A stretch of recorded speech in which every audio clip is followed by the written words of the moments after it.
আইনের ব্যবস্থা করে ওনাকে সবার সামনে প্রকাশ্যভাবে ওকে ফাঁসি দেওয়া হোক।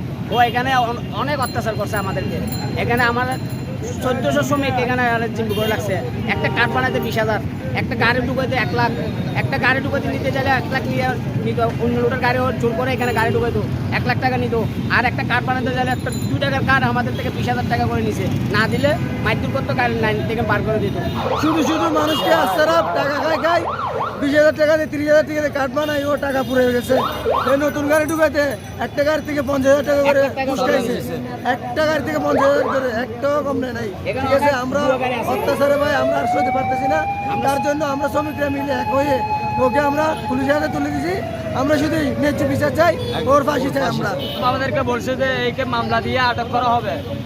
আটক করার পরে এখন তো আটক হয়েছে, পরে যদি মামলা যদি কার্যকরী যদি না হয় তাহলে আমাদের শ্রমিকরা এখানে আন্দোলন করবে, 7 দিনে অবরোধ থাকবে। এখানে গাড়ি ঘোড়া সবগুলো এখানে লকডাউন থাকবে। গাড়ি ঘোড়া শ্রমিকদেরকে এমন পরিস্থিতি করছে, এমন নির্যাতন করছে বিগত 14 বছর ধরে। মানে কি এই শ্রমিকদেরকে 1400 শ্রমিক এখানে কষ্ট পাইতেছে। আমাকে 10টা মামলা দিয়েছে 14 বছরের ভিতরে। আমি 14 বছর লাইনের বাইরে, এখনো বর্তমানে বাইরে। আমার কার্ড 14 বছর আগে জব্দ করা হয়েছে, এখনো বর্তমানে জব্দ রয়ে গেছে, কিন্তু এখনো আমরা কার্ড পাই নাই। আমরা দিছে যে আমরা পার্টি করতাম বিএমপি, আমরা বিএমপি পার্টি করতাম। আমাদের এখানে একটা ক্লাব ছিল, জিয়া সংসদ ক্লাব। ওই কারণে মানে উনি ছিল আওয়ামী লীগ, তার কারণে আমাদেরকে এখানে 10টা মামলা দিয়ে আমাদেরকে লাইনের থেকে বাইর করাইছে, ফরানি করাইছে।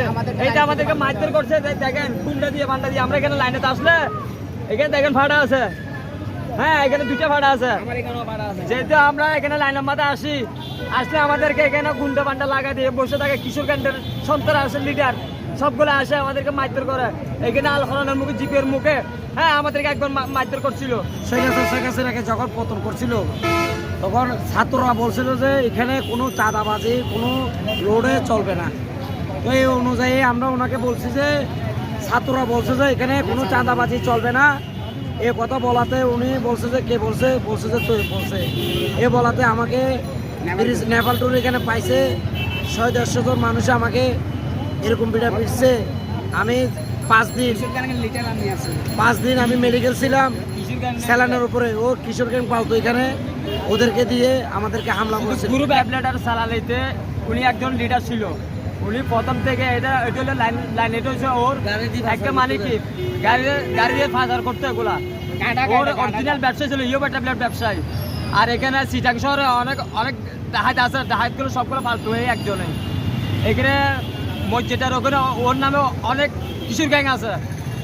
ওইখানে মসজিদ আছে, এখানে পাথরঘাটা লক্ষ্মীমেলান আছে, এখানে আলকরণ আছে, নিউ মার্কেট আছে, শ্রীরাম ভিলেজ আছে, স্টেশন আছে, কদমতলি আছে।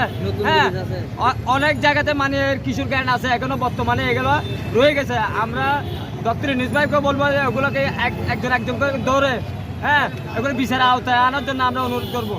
আচ্ছা সবাই থেকে চাঁদা নিত, এক একজনের থেকে প্রথমে বসলে 30,000 40,000 করে নিত, আর ডেলি 200-300 করে নিত। হকার যারা আপেল কাপড় ব্যস্ত বিশেষ না করলে ওনার আরেকজন সহযোগী আছে থেকে আমারও বলতে তোমার কার্ড জব্দ করা হয়েছে, তোমার কার্ড দেওয়া হবে না। তুমি যদি 10,000 টাকা দাও আমাকে, আমি তোমার ব্যবস্থা করে দিতে পারবো।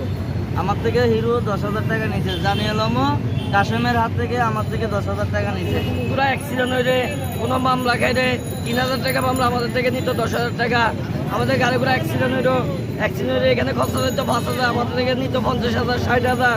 না নিলে তো গাড়ি থানা আটক করবে। এখন আমরা তো শ্রমিক, আমরা তো নিরুপায়। এখন আমরা না পারতে দিতে হইতো, না দিলে মাইদুর করতো, না দিলে লাইনম্যান, কাশেম, হিরো, তারপরে আপনার সেন্টু, আরফাত, তারপর আলো অনেক বহুত অন্যায় করছে। মনে করেন আর এই শাস্তি জানালেন যত লাইনে